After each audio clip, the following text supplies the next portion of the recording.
Doctor ইউনূসের অনুরোধে air ambulance পাচ্ছেন খালেদা জিয়া। বিমান বাংলাদেশের ফ্লাইট ছেড়ে দেশে ফিরছেন কাতারের রয়্যাল এয়ার অ্যাম্বুলেন্সে। বেগম জিয়ার নিরাপদ এবং স্বাচ্ছন্দ্যে দেশে ফেরা নিশ্চিত করতে কাতারের আমিরকে এয়ার অ্যাম্বুলেন্স দেয়ার অনুরোধ করেছিলেন প্রধান উপদেষ্টা।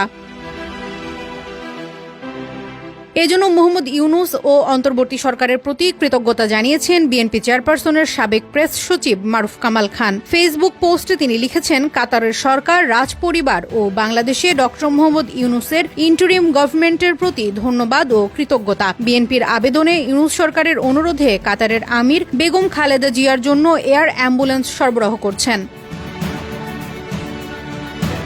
খালেদা জিয়াকে দেশে ফেরানোর সম্পূর্ণ খরচ বহন করবে কাতার সরকার। এমনকি খালেদা জিয়ার লন্ডন যাওয়ার সময়ও এয়ার অ্যাম্বুলেন্সের জন্য কোনো ভাড়া নেয়নি রাজপরিবার। এতে সৃষ্টিকর্তার প্রতি শুকরিয়া জানিয়ে মারুফ কামাল লেখেন, চিকিৎসার উদ্দেশ্যে ম্যাডাম জিয়ার লন্ডন যাওয়া এবং সেখান থেকে ফেরার জন্য সম্পূর্ণ বিনা পয়সায় অতি উন্নত প্রযুক্তি ও বহুবিধ সুবিধা সম্বলিত এই এয়ার অ্যাম্বুলেন্সের বন্দোবস্ত হওয়ায় আল্লাহর দরবারে লাখো শুকরিয়া।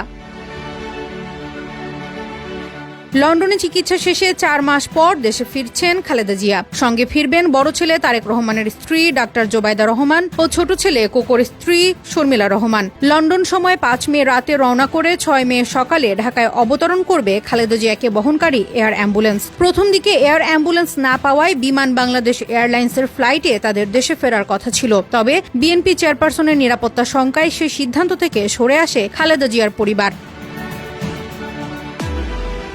এরপর বেগম জিয়ার নিরাপদ যাত্রা নিশ্চিত করতে ডক্টর ইউনূসের শরণাপন্ন হয় বিএনপি। তাদের অনুরোধ আমলে নিয়ে কাতারের রাজপরিবারের সঙ্গে যোগাযোগ করেন প্রধান উপদেষ্টা, নিশ্চিত করেন এয়ার অ্যাম্বুলেন্সের প্রাপ্যতা।